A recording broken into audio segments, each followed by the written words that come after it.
Welcome to Oldsmob 455.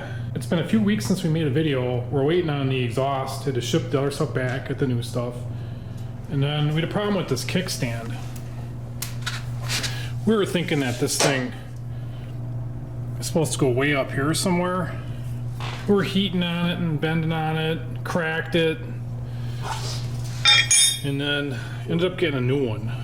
I mean, look at the difference there, it's ridiculous. But we realized that it ends up here. It stops about here. This bushing only fits one way, comes up from underneath. You gotta go this way more to even get this on there. So that slot is keyed, it can only work one way and you're hitting. So we gotta bend that. Yeah, we're gonna try to bend it out this way because the spring has to be in alignment with this. So yeah, the spring would fall off if it didn't keep enough tension on it. We did get a new spring for it. Here's the one that was on there. So you got tweaked pretty good. At this much, it's still hitting. So we're gonna bend it back, drill a new hole, and shorten it up.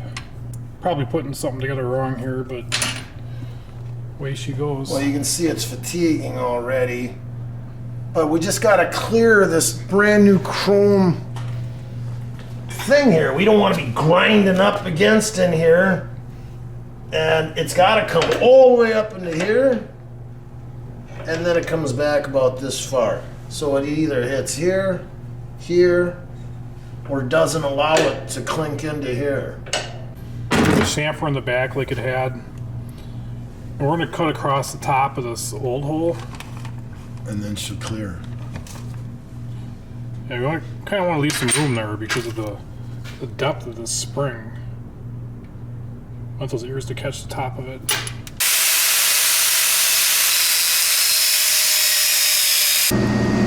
Here's what we ended up with. So then show how it has to clear this brand new chrome cover when it's in the notch. Is it clear now? Yeah. And it comes back to about straight here. So then it'll lean up against that. Well, we got it in there. You want to show them how it works? The spring was really hard to get connected. This is just all loose right now. But it fits into the notch. I can push the bike and it ain't gonna fall over. The bike's really leaning. I guess that's just how it is, though. So the reason it's got so much of an arch is to clear all this underpinnings of this footboard. That's where it ends up, right here. So it's easy to get at it and push down. So we got to make a little bushing so as we tighten this down, it doesn't crunch in this cover. We put a Sharpie mark on this stud here. So our bushing's gonna have to go from this nut all the way to this Sharpie mark. You have a ID of this shaft and an OD of less than that. The OD probably doesn't have to be much, it's just supporting the back of this cover here. If we were to crank that down with nothing behind it, it would just crush it in. We ripped this out in the lathe. Comes right up to our Sharpie mark there. Should be good support for our primary cover. Put a little chain oil on this. It's closed up for the last time now. Here's our new painted pipes. And if you'll read this sign, pre-fitted before shipping. Keep together, install a rear pipe first. And then you just beat the front with a rubber mallet. Now, he said he pre-fitted the last set on our test bike, but this note wasn't included, so how are we supposed to know? And with this set, we're going to mark this with a silver Sharpie because we have to modify this front pipe a little bit.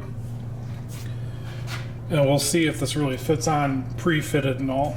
So I put a silver Sharpie mark on this pipe, both directions, so you know exactly how it was in there. And we'll start working on this, see if we can get it to fit. You can see how tight this is. This brake lever's got to go in there.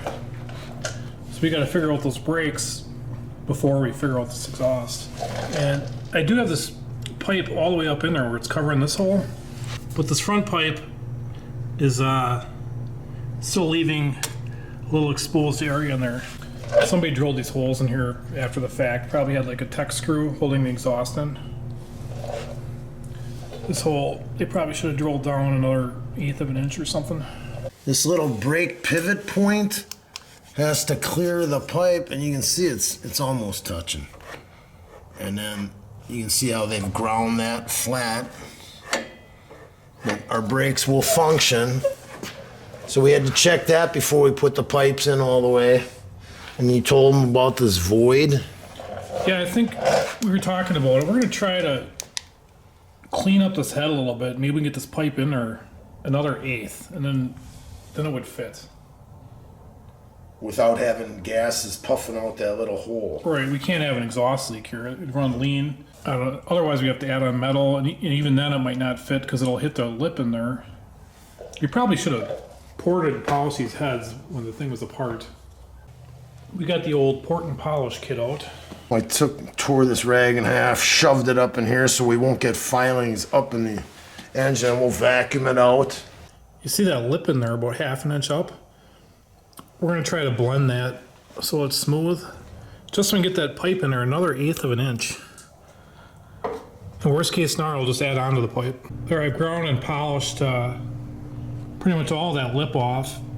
And it's kind of like a taper now, but we might be able to get the pipe in there further.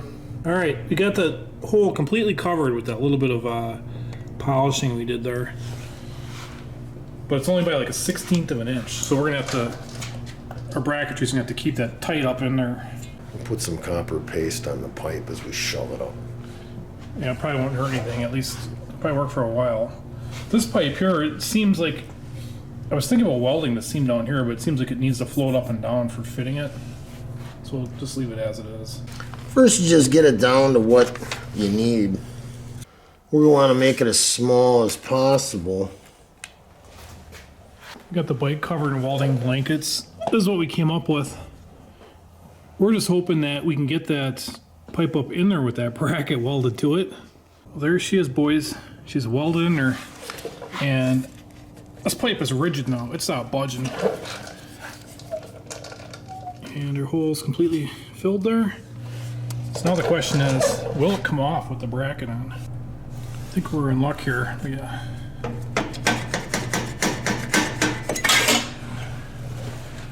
You can see I got her in there pretty deep. But it goes on and comes off. We'll clean this up and paint it. You don't even notice it. I think it's great. These two clamps really don't make any sense for us. And we want to have something holding this exhaust in the middle. So we're just going to make a tab around this bolt here for the tranny to keep the center of the exhaust rigid. But this should have some kind of slices in it or something that would squeeze it tight around here, but I don't think that's gonna happen. It might. You see these old bikes fire up and smoke puffs out of there, and out the back tailpipe. So I'm gonna make a little bracket off that bolt hole. Let's see. Yeah, we put that copper paste in there to take up any kind of void. Welded a tab that we made here, so this is all solid. Got that bracket there, that's all solid. So it won't be rattling around, coming loose and blowing smoke all over. Now we're working our way back to the muffler. I was editing the footage and I realized that this is a mistake. We can't have this tab on here like this. Because if we have to tighten up the primary chain, you have to move this transmission back. So we'll cut this off. I was looking at the example bike that this guy has and realized that this clamp goes right to this hole back here in the frame. So we'll get this clamp in there, about there. I think it looks fine with the black head pipe and the chrome exhaust, chrome muffler. Well, being painted, it allowed us to weld that washer there, that bracket there, and we won't have problems with the exhaust later on. Now that that's on, we got this little screw that doesn't want to tighten up on the oil pressure sending unit. So we can't put the footboards on. Here's the chain guard. We're supposed to have a spring. And if you don't have washers and there's a trough, it would just fall into the trough. And you're supposed to be able to, it's supposed to float. And we're supposed to have this cutter key in here. Well, by the time you tighten it up, it was stacked anyway. And you couldn't get the cotter key in. So we just used washers. Yeah, this front bolt, this next one possible to get in with the chain in there. There's a nut on the bottom side. Right, little doodads. You know, like, gosh, you wish you had something that looked a little bit cooler. Now everything on these bikes, they got them so it's all hidden and stuff. But there sure is a lot of junk going on here. You got, is this the horn button? Yeah. High beams, brake, and then this mirror. It's all just crammed in here. And the retard. You know, these are things from 1940. It's pretty rough. We got new gaskets. This carburetor, after a rebuild, was leaking somewhere. So we're gonna just keep checking before we put this thing back on the bike and not have gas leaking and wrecking any paint. I got an IV bottle here. It's got a filter. I think it got beat up. Yeah, I think it has one above it and below it. So Plus it's good to get look at this, there's rust coming out of here. Really, we'll blow it. The flow level's too high. What's happening? An overflow. Oh my god. It's a gusher. This is where the needle and seat is. And here's the float right here. That's You're gonna have to hold that up. Right. See what happens like this.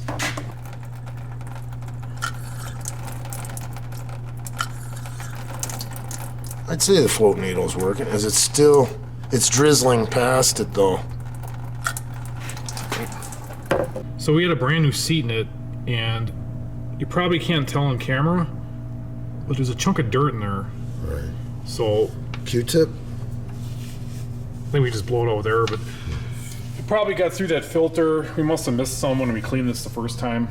So we'll put it back together. We'll flush it a little bit and see what happens. All it takes is one little fleck of rust, and when the float needle's hit, and it just keeps it apart, and gas seeps through.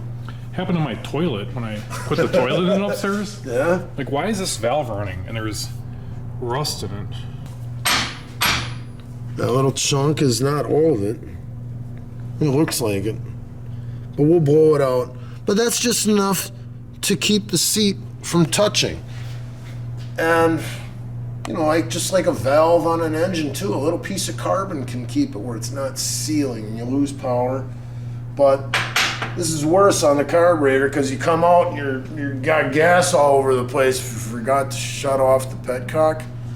So it could be dangerous. I pulled this off, and I noticed there wasn't a gasket on it. And then we flipped it upside down and sanded it smooth. 240. Here's my Harley rebuild box, all my miscellaneous stuff.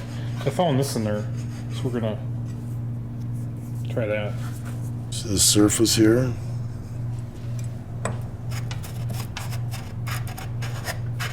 Just trying to make everything, get rid of the voids so the gaskets don't have to work so hard to clean, seal. And I think the smoother they are, the better it'll hold tight. Someone commented we had the wrong gasket on here. I just saw this one sitting there. Oh, no, I got the right one. You can see this is coming clean. Got that flat, and then I'm gonna go down and do this. Just trying to avoid any kind of leak. So now we've eliminated the voids here, and there in our quest to seal this carburetor up. It was leaking all over the place, but most likely it was just that chunk on the float needle. Try this again now. Well, there it is. It shuts off now. There, it's flowing in. That flows pretty damn good. It was a bitch putting these back on. Luckily, we had 3 guys here because you're trying to shove more things through it than, you don't want to drop a brand new painted gas tank. And then we got a filler and a dash we're going to go on there. You got to make sure all the wires don't get pinched. This stuff just falls off. So I got to go around. Finally got this piece to stick. I just used some 5-inch epoxy and kind of gobbed it on the insides.